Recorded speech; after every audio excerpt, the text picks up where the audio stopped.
Tertúlia Bola Branca.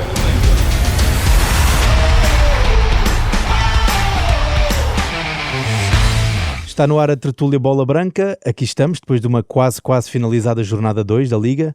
Estamos a gravar às 2 da tarde de segunda-feira, ou seja, antes do Casa Pia Benfica desta noite. Lembro que o Braga Gil Vicente foi adiado.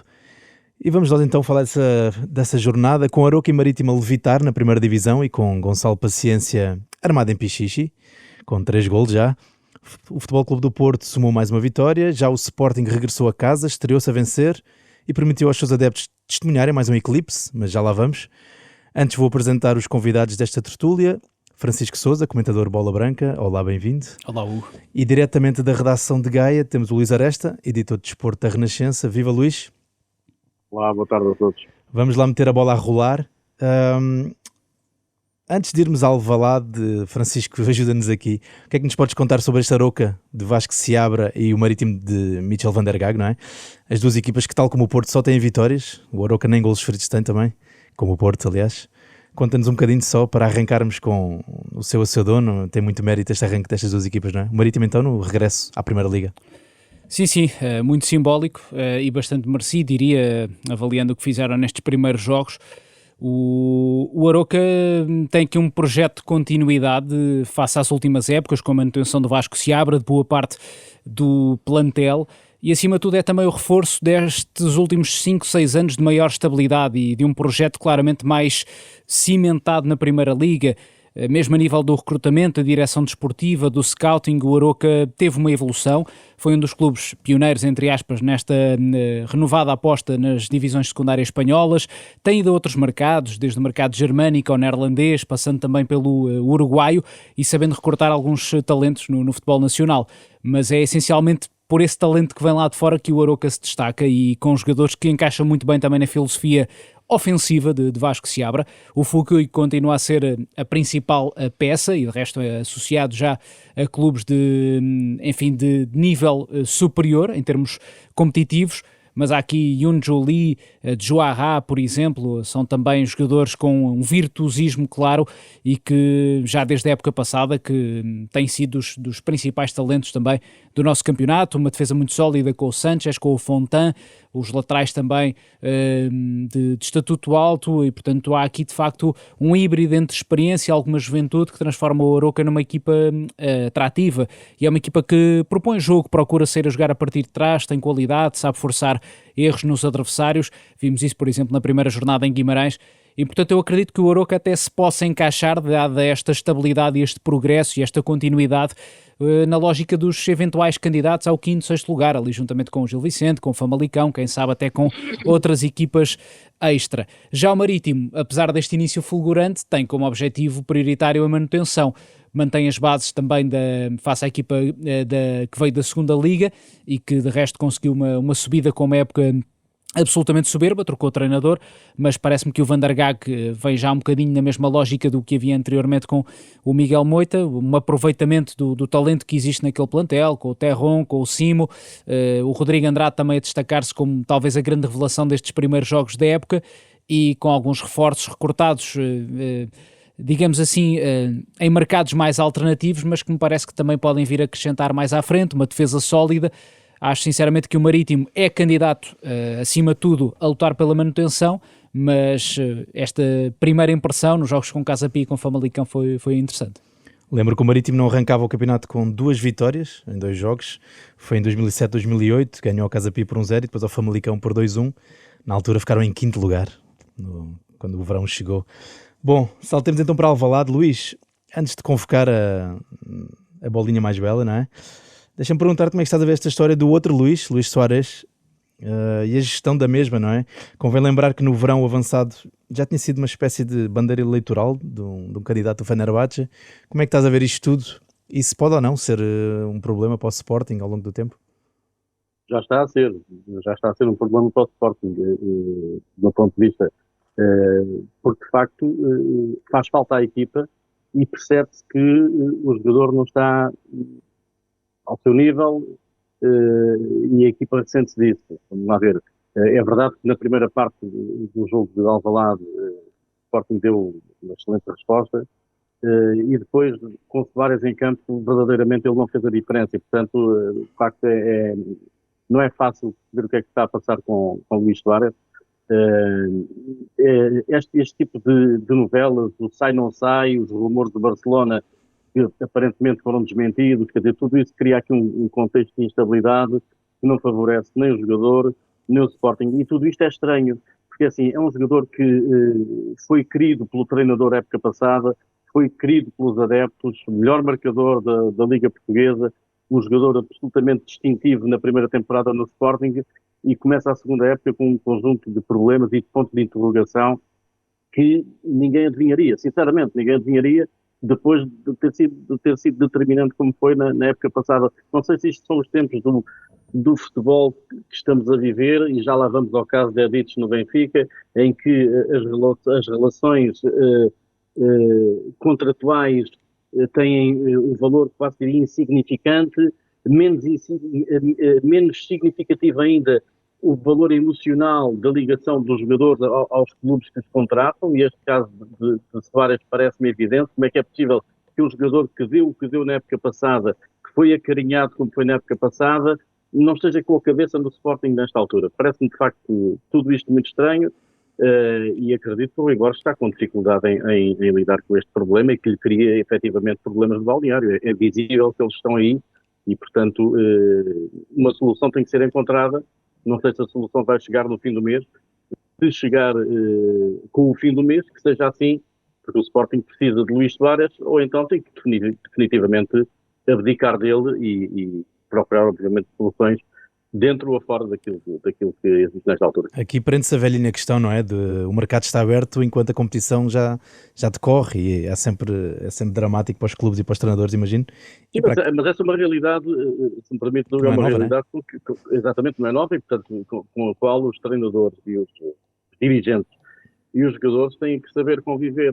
E que, de facto, este tipo de situações em que o lado emotivo / comercial na cabeça dos atletas ultrapassa tudo o resto, não me parece razoável. Eu creio que no caso de Luís Soares não vejo outra razão para acontecer que não seja mercado, porque de facto é um jogador que chegou ao Sporting, rendeu eventualmente bem acima daquilo que se esperava dele, foi o herói da temporada leonina, há que dizer as coisas como são, e a verdade é que a segunda época começa assim, mal. Há aqui duas coisas, Francisco, só brevemente para fechar esta dossiê do Luís Soares. Há duas coisas que não abonam muito a favor do colombiano, pelo menos a favor no sentido de terem acontecido, não é? Que é aquela notícia de ter saído do treino antes de tempo e depois voltado, ter saído cá para fora quando os treinos são à porta fechada, não é? Logo aí é um sinal de que há ali alguma fissura ou que alguém está interessado em criar alguma tensão. Estou a especular, mas é a única explicação. Mas isso tem acontecido até com alguma frequência nos últimos meses do Sporting, e não, digamos que talvez o balneário estivesse um pouco mais bem blindado na altura de Ruben Amorim, só a título de exemplo. Uhum. E quando se ganha é diferente também o ambiente, claro, não é? Sim, sim. E o segundo ponto é o Ioannidis está, apesar de aquela primeira parte dramática na Reboleira com muitos golos falhados, mas sim, 2 jogos, 2 golos, e foi um golo belíssimo este que marcou agora com o Vitória, convém dizer que ficou 3-2, mas como é que vês esta história de Luís Soares? Achas que vai acabar bem ou, enfim, vai ser esquecido rapidamente como os tempos em que estamos? Eu acho que pode muito bem acabar até com uma saída ainda do jogador, porque continua a ser um elemento apelativo para o mercado, já foi associado ao Barcelona, parece-me exagerado claramente, eu até o vi a encaixar no Barça, mas sempre mais como um atacante alternativo, até tendo em conta as características, é forte na ligação, pode permitir que os extremos depois, na ideia do Flick, ataquem melhor o espaço para finalizar, o Soares fazer aquele trabalho de pivô que no fundo o Lewandowski também efetuava muitas vezes, mas acho, apesar de tudo, que neste momento, uma vez mais, vemos um Rui Borges muito preocupado em gerir hierarquias e estatutos. E isso já se verificava na época passada, quando era preciso uma aposta mais arrojada, como era o caso do Rafael Nel, numa altura de ausência, por exemplo, dos 2 principais avançados, preferiu, por exemplo, colocar o Pote como uma referência móvel de ataque e transformar um bocadinho o ecossistema ofensivo da equipa. E quando o Rafael Nel faz a pré-temporada que faz, já na sequência também de uma boa resposta dada na parte final da época passada e tudo o que fez na equipa B, e numa conferência de imprensa é apontado como um avançado extra para além de Soares e Ioannidis e que até pode vir a jogar na equipa B, fica de facto difícil de entender, sobretudo tendo em conta inclusivamente a própria evolução do ponto de vista tático. O Nel, pelo que demonstrou na pré-temporada, já pareceu até um jogador mais capaz de se relacionar com a equipa, a jogar de costas, em apoio, e portanto eu acho que era uma alternativa mais do que viável neste momento, numa fase em que o Soares, além de toda esta gestão caótica, mais numa perspectiva emocional, psicológica, relacionada com temas de mercado, fisicamente também não me parece ainda na plenitude. Ele acabou a última época muito desgastado, vimos isso no Mundial, em que foi claramente até o jogador mais frouxo de uma Colômbia que jogava realmente muito bom futebol, e portanto é até estranho ver esta insistência, que de resto também se verifica noutros casos, não é? Nomeadamente com o Gonçalo Inácio, que também parece não ter entrado bem nesta temporada e de facto é uma aposta, diria, inequívoca e prioritária para Rui Borges, mesmo também tendo em conta o facto do Felicíssimo ter feito uma excelente pré-época a jogar como central e agora até foi titular na equipa B, só a título de comparação. Portanto, eu acho que aí, na vertente da gestão desportiva e de campo, eu acho que há responsabilidades, parece-me, de Rui Borges. Eu percebo, por um lado, que ele queira elevar a moral do jogador, ao mesmo tempo também me parece que é um daqueles treinadores, temos muitos assim, que quando está grato a um jogador faz questão de o reconhecer na tomada de decisão, nas suas opções. Temos alguns selecionadores assim, o Scaloni fez a mesma coisa na Argentina, isso até foi se calhar um bocadinho um problema em determinados momentos. Há uma dívida de gratidão tão grande a determinadas individualidades que depois torna-se difícil tirá-las da equação. Mas, por exemplo, o Pote e o Bragança já saltaram e estão à espera de ser vendidos e deixaram de contar quando agora até seriam se calhar jogadores úteis. Portanto, a gestão poderia ter sido feita de outra forma. Acho que a forma como a Borges também comunicou a propósito daquele interesse que foi falado, do Fenerbahçe, todo aquele acordo até com um candidato à presidência, poderia ter dito de forma mais explícita que isso aconteceu e que já se passou um pano sobre isso e andávamos para a frente, mas disse que não sabia de nada. E pronto, eu acho que é um pouco estranho também ter este tipo de abordagem nesta altura. Deixa-me perguntar também, aos dois, aliás, como é que podemos explicar, até porque na Reboleira também saiu mais ou menos um pouco isso, como é que podemos explicar aquela primeira parte em que o Sporting está a ganhar 3-0 ao intervalo e depois há aquela segunda parte, enfim, já sabemos que o rival também joga e há muito mérito da equipa de Tiago Margarido, até porque continuou a morder e tentou morder na primeira parte também, mas o Sporting encontrou muito mais soluções. Mas esperava-se mais do Sporting ou não? Francisco? Sim. Tiago, Diz, Luís. Eu ia dizer que o Tiago Margarido mexeu bem na equipa. Certo, há sempre mérito. É evidente que há aí mérito do treinador do Vitória na segunda parte em Alvalade. Mas acho que o que se nota aqui, do meu ponto de vista, é que o Sporting ainda procura adaptar-se àquilo que é a ausência do Yulman no meio campo e os equilíbrios que o médio dinamarquês dava à equipa. E, portanto, julgo que há aqui, de facto, esse peso subjacente à transferência de Yulman.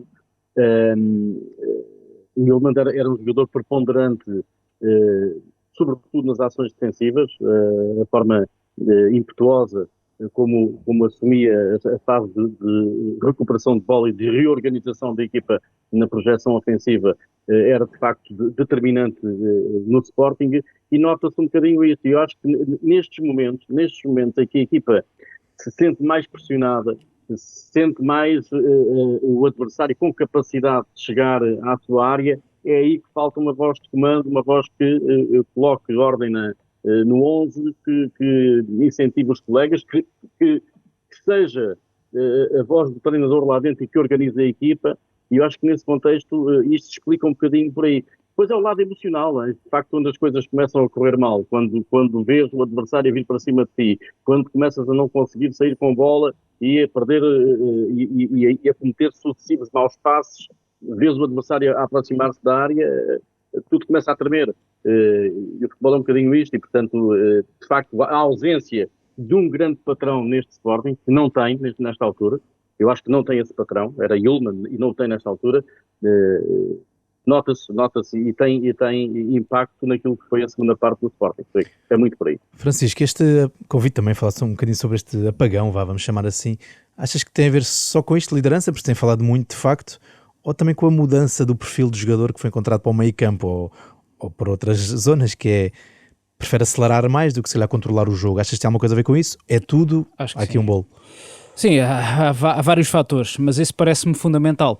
O Sporting do antigamente, se quisermos, era mais impositivo, até porque o perfil dos jogadores convidava a que a equipa mandasse com bola, e depois havia outros gestores de ritmo, se quiséssemos, entre Pote, Trincão, Daniel Bragança, até o próprio Yulman, em alguns momentos, conseguia fazer a equipa pausar um bocadinho com bola, mesmo não sendo necessariamente esse perfil. O Morita também era um jogador que sabia de facto ter essa leitura de jogo acima da média.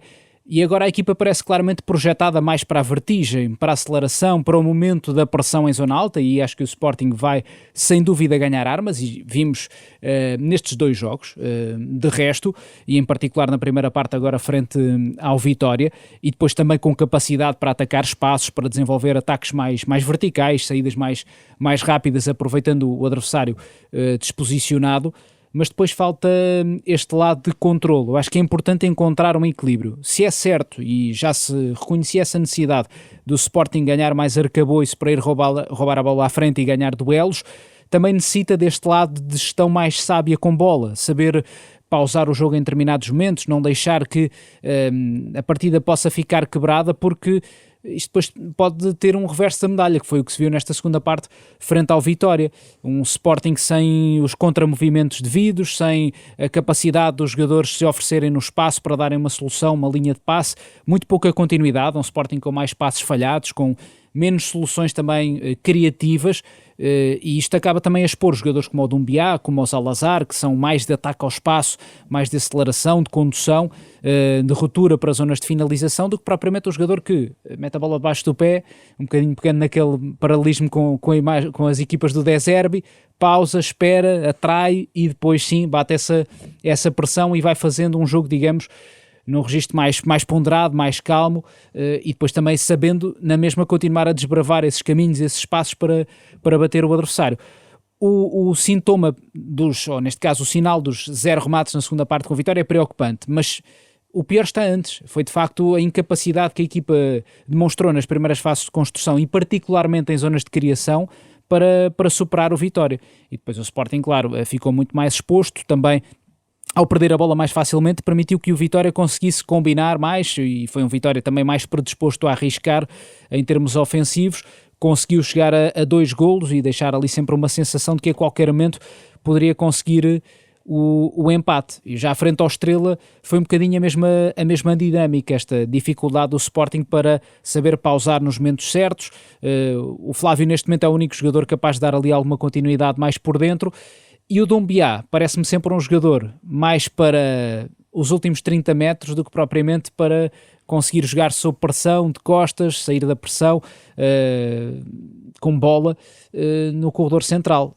Consegue ser um elemento importante, por exemplo, sem bola, na pressão junto ao Altimira, mas depois falta-lhe o resto, e esse resto é muito importante numa equipa grande, numa equipa que habitualmente tem o controle e o domínio dos jogos. Vocês pode sofrer o que o Richard Rios sofreu no Benfica, tem alguma coisa a ver? Sim, sendo jogadores distintos, claro, mas a continuar a jogar nesta posição pode sofrer, pode acabar exposto e pode passar como aquele jogador que falha passes de forma sistemática, que tem dificuldades na pressão, a rodar quando está de costas. Se estiver nos metros mais à frente, aí sim acho que vai ser um jogador, ou é um jogador que pode vir a ser preponderante, mesmo que isso possa depois roubar espaço a outros protagonistas ofensivos da equipa, mas é aí que ele pode ser determinante, até nos primeiros momentos de pressão, que ele é forte, e depois, claro, é um jogador que tem capacidade de resolução mais à frente, sabe tirar um adversário da frente, bater para a baliza, remata bem, evoluiu muito na última época no Venezia nesse sentido, e portanto eu acho que insistir em Doumbia como médio centro pode ser um equívoco significativo de Borges, mas eu acredito que ele vá olhar para o que está a acontecer neste início da época e pode aqui eventualmente configurar o meio campo de forma diferente. Antes de irmos à Vila do Conde, diz Luís. O Rui Borges, tal como os adeptos do Sporting, eventualmente deixou ou se deixa inebriar por aquilo que tem sido a criatividade no ataque. Os 3 golos frente ao Vitória, qualquer deles é um gol fantástico. Aquele que envolve o Jenny Katam na linha de fundo é um golpe de gênio, digamos assim, é incrível. E depois a forma como encontra, creio que Ioannidis para a finalização, sim, que ainda roda sobre uma defesa, não é? Exatamente, que ainda roda sobre tudo. O gol é todo ele, é um gol de livro, de É compêndio, espetacular, digamos recebe, assim. E recebe começa com um passe de Flávio Gonçalves, não é? exatamente, a Exatamente. variar para o Géni, e depois o Ioannidis recebe com o pé mais afastado e vira para rematar de pé esquerdo. De facto, E o é de Géni- manual. E o Jenny recebe com É o de peito, manual, toca-lhe no é ombro, um- ainda vai ao ombro e depois um Exatamente. cabrito. é um gol de manual, como dizia o Francisco, o termo é esse, portanto pode ir para os compêndios do futebol, de facto é um gol, para além de ser bonito, para além de ser um gol bonito, mostra aquilo que deve ser a capacidade de um jogador individualmente desequilibrar. E qualquer dos três conseguiu fazer isso. Flávio Gonçalves, no momento em que descobre o Catam, no momento em que se liberta da pressão do adversário, com um golpe de gênio, com aquele chapéu por cima do adversário, e depois a forma como o Ioannidis roda para fazer o gol. E, portanto, eu só queria dizer com isto, de facto, e as estatísticas do jogo são interessantíssimas desse ponto de vista. O Sporting tem 3 remates à baliza, faz 3 golos. Nos 3 remates à baliza, o Sporting faz 3 golos. O Vitória, estava aqui a olhar para as estatísticas, terminou o jogo com o mesmo número de remates à baliza do Sporting, 3, mas tem 12 remates no total contra apenas 5 do Sporting, é mais do dobro. E se formos a ataques, então nem se fala. E, portanto, houve de facto aqui 2 Sportings em campo, aquele que conseguiu produzir imenso na primeira parte, em particular na primeira meia hora, e depois aquele que, como disseste, se eclipsou outra vez, à semelhança do que tinha acontecido na Reboleira. Mas isto não é caso único. Há mais eclipses no Campeonato Português, não é só o Sporting. E ainda sobre o Sporting, só para fechar, até no momento defensivo, a falta de controle com bola se faz notar, e até na primeira parte em que o Sporting de facto constrói aquelas jogadas bonitas de golo e tem essa capacidade para pressionar, para agredir o adversário, mas o Vitória já tinha tido algumas entradas em zona de remate, precisamente depois de situações em que o Sporting não conseguiu ativar tão bem a pressão, ou em que perdeu a bola, e houve mais espaços. Isso também acaba por ser uma consequência desse jogo um pouco mais caótico e dessa falta de ordem de um ataque mais pausado à equipa leonina. Resulta mais de nervosismo, não é? Às vezes nota-se um bocado, houve aquele choque entre Quaresma e Sim, Rui sim. Silva, até parece que há Tal menos e qual. confiança. É isso mesmo. Meus amigos, deixem-me só contestar essa história do gol de manual, enfim, um manual que não está ao alcance de quase ninguém, não é? Mas pronto, gostei da expressão. Vamos à Vila do Conde, o Porto voltou a ganhar 2-0, 3 jogos, 0 golos feridos, não é? Vitórias no campeonato e na Supertaça. Farioli chegou às 30 vitórias em 36 jogos na Liga. O que é que vos pareceu o jogo? Como é que vem esta equipa que, eventualmente longe do nível exibicional que deseja Farioli, imagino, vai ganhando, e isto no final do dia já sabemos que vai fazer muita diferença. Luís, como é que vês este Porto? Olha, estive lá no relato, eu diria que é um Porto engraçado, não é? Porque o Porto soma 2 vitórias em 2 jogos, em que não fazem exibições de encher o olho. A primeira com o Alverca resolveu com dois penaltis e, portanto, de facto não foi uma exibição convincente por parte do Porto. E agora em Vila do Conde repetiu-se um bocadinho o filme na qualidade de jogo, não na segurança de jogo, porque o Porto foi sempre uma equipa que teve a capacidade de impedir que o Rio Ave criasse grandes situações de chegar à baliza de Diogo Costa. Eu lembro-me, talvez, de 1 ou 2 ocasiões em que o Rio Ave esteve mais perto de poder, de facto, rematar. Uma delas chega mesmo a rematar por intermédio do Tumble, naquele cabeceamento que o Diogo Costa corresponde com uma defesa enorme para canto, e tirando isso, não houve situações de perigo junto à baliza do Porto. E isto é a imagem de marca do Porto da época passada. Desse ponto de vista, e estando o Futebol Clube do Porto ainda longe daquilo que parece ter capacidade para vir a produzir esta época, o Porto mantém essa imagem de marca. Uma segurança defensiva muito, muito grande, portanto uma eficácia defensiva enorme, e quando não sofre estás mais perto de ganhar, isto é uma máxima do futebol, e depois consegue desbloquear o jogo numa bola parada. Engraçado, quem marca é Neuan Pérez, vinha de uma ausência longuíssima na equipa. Farioli, percebemos depois no final do jogo, nas explicações que ele dá, nomeadamente nas entrevistas rápidas, tinha falado com o Neuan Pérez para a possibilidade de ele ir ganhar ritmo na equipa B, adquirir ritmo competitivo na equipa B. É a lesão de Martim que abre a possibilidade de Neuan ser titular, porque Alberto Costa supostamente ainda não estava nas melhores condições, não dava garantias de estar nas melhores condições para o jogo em Vila do Conde. E Neuan aproveita para fazer um excelente gol de cabeça naquele pontapé de canto à direita, creio que cobrado pelo Gabri Veiga, aliás é na sequência digo bem, é mesmo do pontapé de canto que o gol nasce, segundo o tal anulado ao Kivior, é que era na sequência do canto. Este é o canto que vai à cabeça de Neumann, de um ponto de vista também com uma má abordagem do guarda-redes do Rio Ave, mas em todo o caso não deixa de ser um excelente golo do Neumann Pérez, e portanto o Porto tem este mérito de conseguir, no primeiro remate que faz a baliza, não foi só o Porto, foi o primeiro remate do jogo, foi aos 11 minutos, ou 12, o Porto chega ao golo e desbloqueia o jogo. E depois, a partir daí, com a maior ou menor dificuldade, controla perante o Rio Ave, que mudou o paradigma de ser. Nós olharmos para o Rio Ave há 4 ou 5 anos, isto não tem nada a ver com o Rio Ave. Era um Rio Ave de luta, que fazia do terreno de jogo um campo de batalha, e hoje em dia não. Temos um Rio Ave completamente diferente, gosta de jogar com bola no pé, gosta de encarar o adversário de olhos nos olhos, tem um Diogo Nascimento que enche as medidas de quem gosta de futebol. Sinceramente, eu adorei ver a exibição do Diogo Nascimento, foi melhor em campo para a Renascença, apesar da derrota do Rio Ave. E, portanto, resumindo, na minha opinião, uma boa vitória do Porto, sem fazer uma exibição exuberante, mas uma exibição QB para garantir os 3 pontos e provar que está aí o campeão em título para dar e vender. Vamos lá ver como é que vai ser o próximo jogo, que é com o Arouca, cá está, um bom desafio para Farioli e para os jogadores do Porto. Vamos lá ver. Eu creio que o Porto passou com nota positiva em Vila do Conde. Já falámos no gol do Neumann Pérez. Deixem-me só deixar-vos um dado da Opta. Nenhuma equipa marcou mais golos de bola parada na Liga Portugal desde a chegada de Francisco Farioli. São 27, na verdade tantos como o Braga, portanto há aqui muito mérito também para o que se tem passado na pedreira. Francisco, convido também a fazer brevemente esta análise de como é que fez este Porto, se há margem para crescer, e, enfim, o peso da bola parada, se é isto tudo que imaginas a vir aí também, quão importante é, né? No futebol já sabemos que é fundamental. Sim, é sagrado para este Porto, das mais diversas formas e feitios, mas pegando sobretudo nos pontapés de canto, onde a equipa tanto consegue trabalhar o ataque à primeira bola como no lance do 1-0, no gol anulado. É ali já numa terceira ou quarta via de remate que surge, uma excelente execução, diga-se, técnica do Kivior, mas havia um fora de jogo anterior. Todas as formas, é o posicionamento, é a forma como a equipa a dada altura lançava 5, 6 jogadores para a pequena área, e isso condiciona bastante o oponente, e foi uma vez mais a tal demonstração, face ao que o Luís também há pouco dizia, desta capacidade de controle de um Porto que é muito idêntico a si mesmo, já desde a época passada.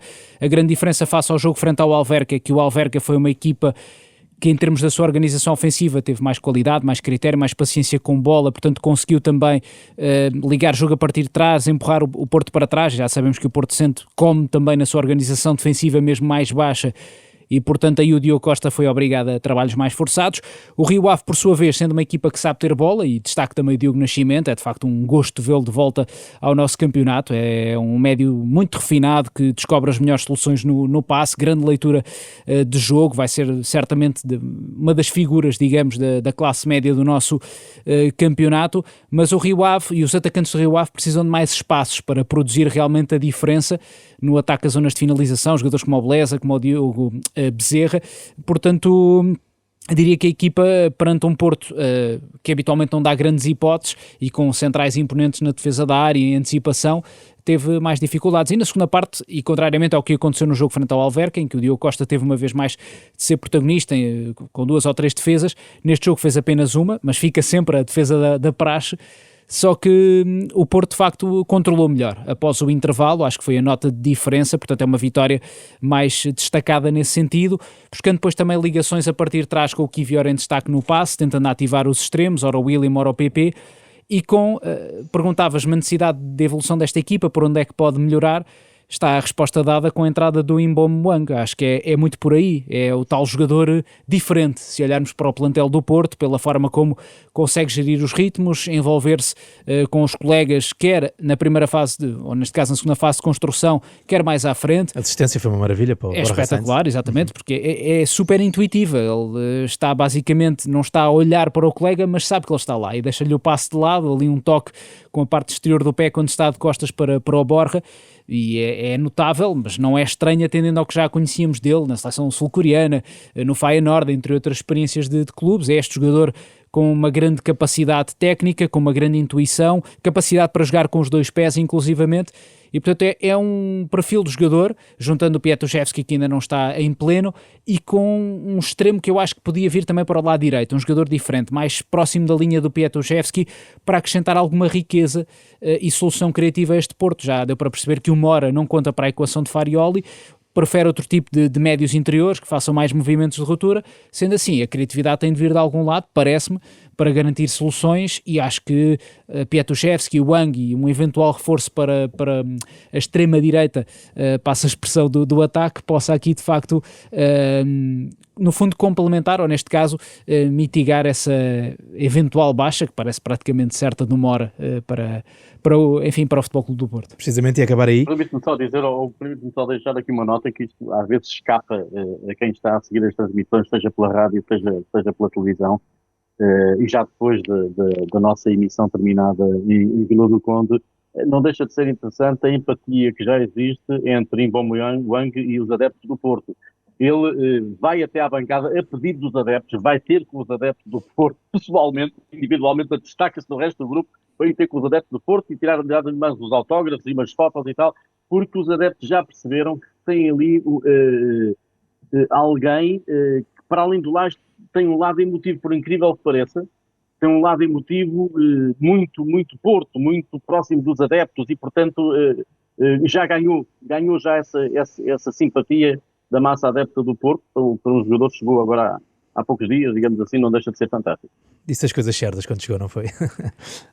Também pode ter sido, mas olha que o Irankunda também disse, não é? Sim, por outras palavras. Mas este já vimos que é um grande jogador mesmo. Vamos acabar então mesmo com esse tema do Rodrigo Mora, brevemente, por favor. Enfim, não é uma opção, prometo, mas é o tema do verão, acho eu. Para quem gosta do futebol do rapaz, é doloroso ver só 15 minutos nesta época em campo. Francisco, o que é que vai acontecer aqui? Ele vai sair e pronto? Ou vai ser mais uma época dramática para o seu crescimento como jogador? Eu acho que, para bem do Futebol Clube do Porto, ele devia ficar. Mas já se percebeu que, se é para ser assim, e pensando aí sim no mais importante, no fundo, o bem do jogador, também tendo em conta o que pode vir a ser um dos grandes talentos do futebol português e da seleção nacional no futuro, acho que o mais indicado é sair, e a Roma pode ser uma excelente porta de entrada, de continuidade na carreira, e com Gasperini, ainda para mais, o treinador que fez crescer outros talentos baixinhos e virtuosos como Papu Gomes. Portanto, acho que pode ser muito interessante, até uma ida para a Série A, mas há outros mercados apelativos, veremos se não aparece aqui outra proposta. Tudo exceto a Inglaterra, enfim, não o via a encaixar definitivamente numa Premier League. Acho que Itália pode ser mais adequado. Mas de facto já se percebeu que não é o perfil que Farioli privilegia, inclusivamente nesta altura, como alternativa ao Gabri Veiga, contempla mais facilmente o Wang. E mesmo para as posições do ataque também prefere outros perfis, portanto o Mora acaba aqui por não encaixar, e de facto, se é para estar a jogar esses tais 15, 30 minutos e a ter titularidade de quando em vez, acho que será também um pouco frustrante na perspectiva do crescimento do jogador. E portanto eu acredito, por mais esportismo que ele tenha dentro dele, e não duvido disso, que a melhor opção para a carreira passe pela saída, só numa lógica muito pragmática porque este é o momento decisivo. Isto pode marcar aqui a fronteira entre termos um dos grandes talentos geracionais do futebol português nos próximos anos, ou termos carregado de aspas, mais um belíssimo jogador. Eu acho que é aqui uma fase que pode ser determinante mesmo para o Rodrigo Mora se afirmar como uma das grandes estrelas do futuro até da Seleção Nacional. O Nuno Travassos na bola escrevia que pista aberta para o novo Bernardo. Enfim, espero que não. A render se calhar um bocadinho mais dinheiro ao Porto que o Bernardo rendeu ao Benfica. Certo, os 15 milhões, não é? Aquela sim. chapa 3. Luís, como é que vês isto brevemente, esta história do Mora? Como é que imaginas aí na tua bola de cristal? A bem do jogador, eu acho que o Mora deveria sair, sinceramente, e até vou dizer mais, a bem da Seleção Nacional. Acho que o Mora deveria sair, porque já se percebeu que dificilmente o Mora será mais do que uma segunda, terceira aposta para Farioli. Francisco dizia, e bem, que as opções não passam em primeira linha por Rodrigo Mora, as alternativas, nem as opções, nem as alternativas passam por Rodrigo Mora em primeira linha. Isso viu-se agora em Vila do Conde, Luís. E viu-se agora em Vila do Conde, tal e qual. Portanto, voltou a ver-se em Vila do Conde, onde o Mora só subiu ao retângulo de jogo para aquecer já o jogo para fazer uns sprints quando o jogo tinha acabado. E, portanto, a bem do Rodrigo Mora e até a bem do Porto. Até a bem do Porto, o Mora devia, no mínimo, ir rodar lá fora. Por que não pensar-se numa solução de empréstimo que permita ao Rodrigo Mora jogar? Olha, veja-se o caso de Vitinha. O Vitinha tem uma primeira passagem pelo estrangeiro, regressa ao Porto e depois sai para o PSG com a projeção com que está hoje em dia. E, portanto, eu penso que faria todo o sentido o Mora sair para poder jogar, poder ganhar capacidade competitiva, talento, toda a gente lhe reconhece. Olha, se calhar, eu não sei sinceramente se a Roma é a melhor opção ou não, atendendo àquilo que são as exigências físicas também do futebol do Gasperini, mas enfim, são outras questões, admito que possa até ser uma boa solução. Agora, para o Mora, o importante é jogar. E, portanto, ele no Porto não vai ter seguramente, ninguém tem uma bolinha de cristal para dizer seguramente, com toda a certeza não vai ter, mas tudo indica que o Mora não terá os tais 2.500, 3.000 minutos de jogo numa época que lhe permitem ser um jogador a tempo inteiro. E, portanto, Rodrigo Mora, se nos estás a ouvir, pede a André Vilas Boas, que, contrariamente ao que disse a nossa conferência Bola Branca, se ajude a encontrar uma solução, porque, do meu ponto de vista, partia todo bem que fosse jogar lá para fora e ter possibilidade de facto ter os minutos de jogo a que tens direito pelo talento que consegues colocar e entregar ao futebol. Meus amigos, 5 minutos para acabar o programa. Lá. É isso. É. Eu queria só dizer mais uma coisa a propósito do Mora, porque o Luís tocou no tema Vitinha. Como conseguiu aparecer no Porto um treinador ainda mais ortodoxo, Sérgio Conceição. Sérgio Conceição foi capaz, de reaproveitar jogadores em posições diferentes e de os tornar importantes, e também a certa altura de aproveitar o talento, porque tivemos Vitinha e Fábio Vieira a jogar em simultâneo. Custou-lhe a ceder, mas depois foi uma maravilha. Mas a verdade é que aconteceu. E com Farioli, isso parece que não vai acontecer de todo. E, portanto, daí também este tema. O Mora era um jogador necessário, parece-me, para um Porto tão previsível, em alguns momentos, na sua organização ofensiva, com também a falta de criatividade. Mas, de facto, se o treinador é tão ortodoxo ao ponto de abdicar dele, enfim, eu acho que é melhor a porta é a da saída. Certo. É porque a ortodoxia lhe tem dado razão, não? O problema é esse. Exatamente, cá está. É tal. Quem ganha tem razão. É a ditadura do resultado e dos títulos, neste caso, porque o Porto ganhou 2. É uma tragédia, mas é isso. Rapidamente, então, vamos ao Benfica, mesmo 4, 5 minutos, por favor. Joga esta noite com o Casa Pia. Enfim, como este episódio vai chegar a muita gente já com o jogo a decorrer ou depois, saltamos, se calhar, o que poderia acontecer ou não neste jogo. Falamos sim de Dedić, que sai para o Newcastle, para a Premier League. Luís, há bocado lançaste a escada para falar um bocadinho sobre o tema, como é que vê desta saída e quão problemática ou esperançosa é para rapazes como Banjaki, mas como é que vê desta saída do lateral? Banjaki é esperançosa desde que de facto haja uma aposta em Banjaki. Para já tem estado em excelente plano e, portanto, se Alexander Vá não tiver os problemas físicos que marcaram as duas últimas épocas, o Benfica tem ali uma solução à direita, mesmo não tendo Dedić. Por outro lado, há Banjaki, desde que efetivamente lhe seja dada a possibilidade de ter minutos de jogo para ganhar estatuto competitivo, que ainda não, essa oportunidade verdadeiramente ainda não lhe foi dada. Portanto, não é com escassos minutos em campo que o jogador se consegue afirmar. A saída de Dedić vai um bocadinho ao encontro daquilo que eu dizia, que é isto já não é só no futebol, é também na comunicação social, é no mercado laboral em geral, mas mais mediático no futebol. A natureza dos vínculos contratuais e tudo isto significa, Dedić é um jogador que tem chegado ao Benfica e, portanto, percebe-se mal que um jogador que ganha posição, ganha estatuto no clube, na época seguinte esteja a pedir para ir embora. O termo é este: o jogador força a saída, quer ir embora porque tem um contrato numa Premier League, porque percebe que vai estar com um treinador que já o conhece melhor, etc. E, portanto, tudo isto tem uma soa estranho, digamos assim, mas de facto é estranho por um lado, mas por outro lado são os tempos que vivemos, esta volatilidade das relações emocionais com os clubes que os atletas representam. Alternativas do Benfica, não sei se de facto não terá que ir em busca de um lateral, provavelmente sim, já agora só para dizer isto, não deixa de ser um bom negócio para o Benfica, se for gastar 35 milhões, não é?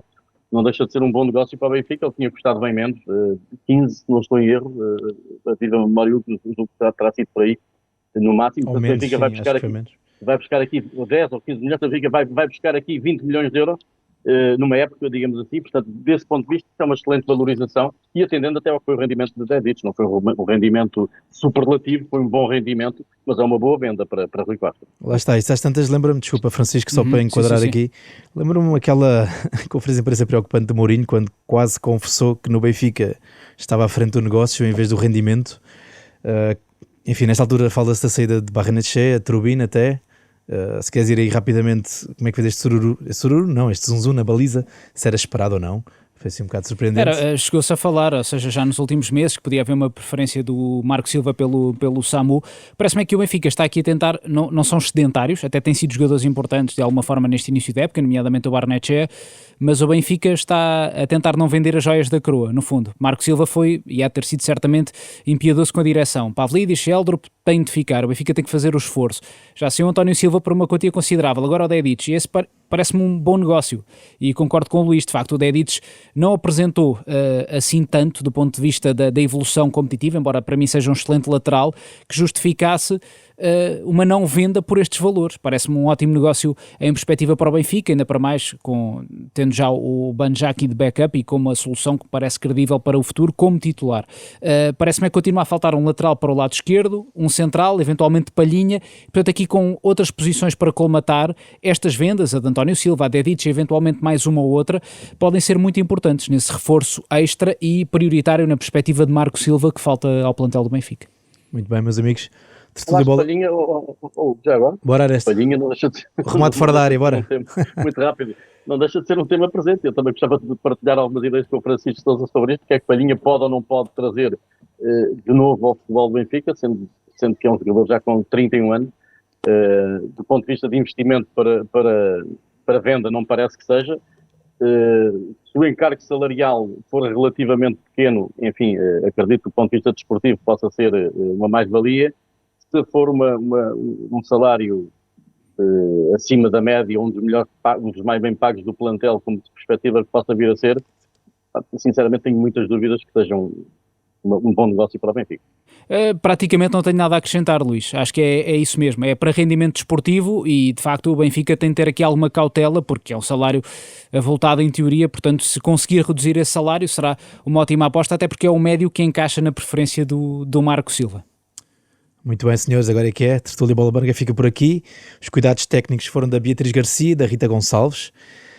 Lembramos que tanto Benfica como Sporting de Braga jogam na quinta-feira, nas próximas 2 quintas-feiras, na verdade, para os play-offs de Liga Europa e Liga Conferência, a partir das 20 horas, com relato no site e na aplicação da Renascença. Obrigado a todos, para a semana a mais. Bola Branca.